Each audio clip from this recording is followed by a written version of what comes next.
I want to ask you a question. Raise your hand if you would like to stay in a space like this. Is it too much? Maybe perfect? Maybe it looks just like your living room. Okay. Now raise your hand if you want to stay in a space like this. Yeah, not too many hands raised. Maybe because it's sad, lonely, desolate, and confined. These two pictures were taken for the same house. In fact, this house is practically in your backyard. It is the Goodwood House at Goodwood Museum and Gardens here in Tallahassee. The upper levels were inhabited by families as in a normal home. The basement, shown in the second picture, was where the enslaved workers worked at this house from 1834 to 1865, when slavery was abolished. The enslaved workers were African American people of all ages. Based on the documented history of Goodwood Museum and Gardens, the enslaved workers who worked at this house were often confined to the basement. The basement was dark, rough, with no air circulation and no natural lighting. It was unlivable. Working in the basement was unfortunately not the worst thing the enslaved people had to deal with. The enslaved had to prepare food for their masters in that basement. In order to bring the food to the dining table upstairs, they had to climb a hidden staircase connected directly to the dining area because they were not allowed to walk through the house. The enslaved had to look down when interacting with their masters because eye contact was forbidden. The staircase was extremely tight in width, the ceiling was very low, the stairs were higher than the standard, and worst of all, it was spiral. It was nearly impossible to have two people pass by each other on these stairs. Enslaved people were seen as less than human. Their names were rarely recorded. This is a combination of them not being considered important enough for slave owners to record, and also slave owners wanting to limit their assets. Enslaved people were seen as property. After extensive research, Goodwood was able to collect about 200 names, but they still hope to find more. Now you all might think, how did we know about all of this? Well, Hannah, Alana, and I were in a class together, and we were assigned to participate in a competition to design a memorial for the enslaved at Goodwood. Having this participation as a mandatory assignment for us to pass our course was out of our comfort zone. Not to mention, we were all graduate students, and we were so busy already with research for our thesis that we weren't sure we were going to find the extra time to complete this. Well, we can't complain more since many of our professors are watching. But actually, we had no experience whatsoever in memorial design. And we did not come to graduate school to specialize in designing memorials. Alana came to school to focus on educational design. Sarah came to school to expand her knowledge of interior design impacts on domestic violence victims. And I came to school to advance my knowledge in spacecraft interior design. So where do we begin? First, we needed to understand how a memorial is defined, and then we needed to comprehend how to begin the design process. We asked ourselves, what is a memorial? Why do we memorialize tragic events? Wouldn't it be much easier to forget the past and move on? To aid us in answering these questions, we were offered a physical tour of Goodwood, where the previously mentioned tragedies occurred. During the tour and while walking through these challenging conditions and listening to these terrible stories, we constantly thought about what memorials actually do. And we came to realize that beyond its physical structures, enslaved memorials are a documented history where generations can connect. We memorialize the past to thrive and build a better future. We memorialize to honor and remember those who did not receive justice. We memorialize to remind ourselves of the most precious gift we have today, freedom. We were also taken to the site where the winning memorial design will be located. And we thought, since we were interior design students who are familiar with interiors, the site would be something like a hall with a floor, walls, and a ceiling. But instead, it was this. Additional challenge added.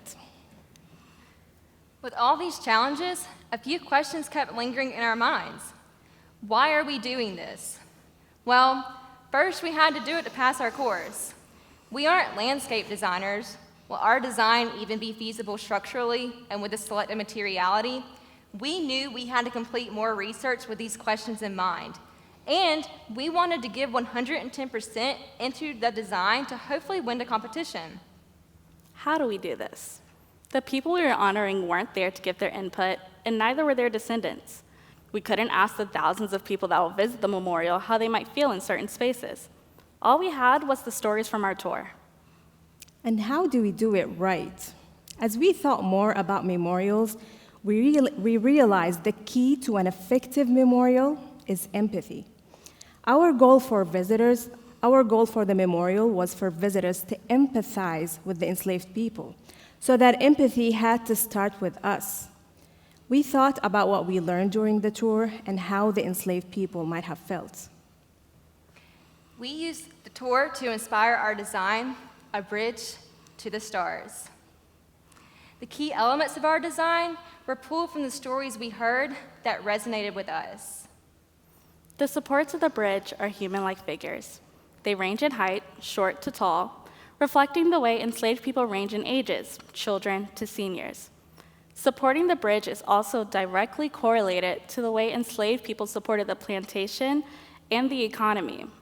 Goodwood focuses on the personal stories of the enslaved, which is extremely important, but we want to make sure that visitors don't forget the labor that enslaved people were forced to endure.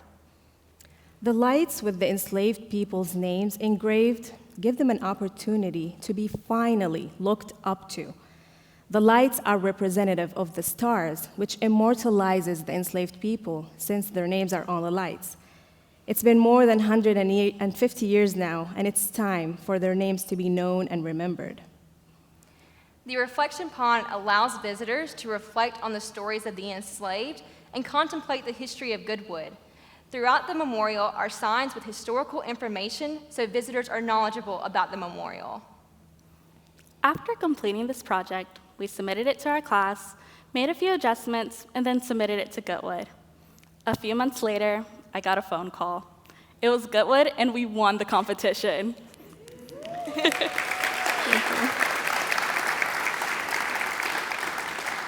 I ran to go find Hannah, who's normally just across the hall, but she wasn't there. So then I ran to go find our professor, and she also wasn't there. So I had to settle for texting everyone. I was just starting my first semester as a PhD student, and I was so busy with moving to a new city and adjusting to the new school, I almost forgot about the competition completely. And I was in Seattle at a conference because of a scholarship I had won, and due to the 3-hour time difference, I had actually found out around 7 a.m. that morning. And as you can imagine, my day was already made, and I was extremely excited. We were so shocked we won, because we didn't even get 100 on this project. Working on this project has revealed to us the profound meaning of memorials and the impact that designing memorials can have on both the visitors and the designers. During this process, I learned more about the enslaved people. I'm from Saudi Arabia. My knowledge of slavery in America was basically based on Hollywood movies.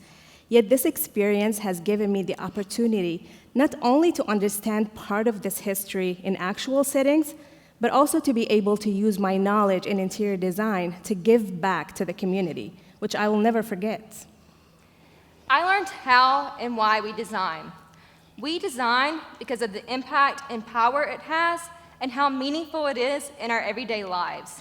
We want to challenge the public to change their perception of interior design, understanding that it is much more than picking paint colors and fluffing pillows. Interior designers can take on any challenge, inside or out, and do what it takes to enhance the health and well-being of everyday users. We design to make a difference for all to appreciate. I learned more about memorials and their vital role in keeping the memory of enslaved people alive.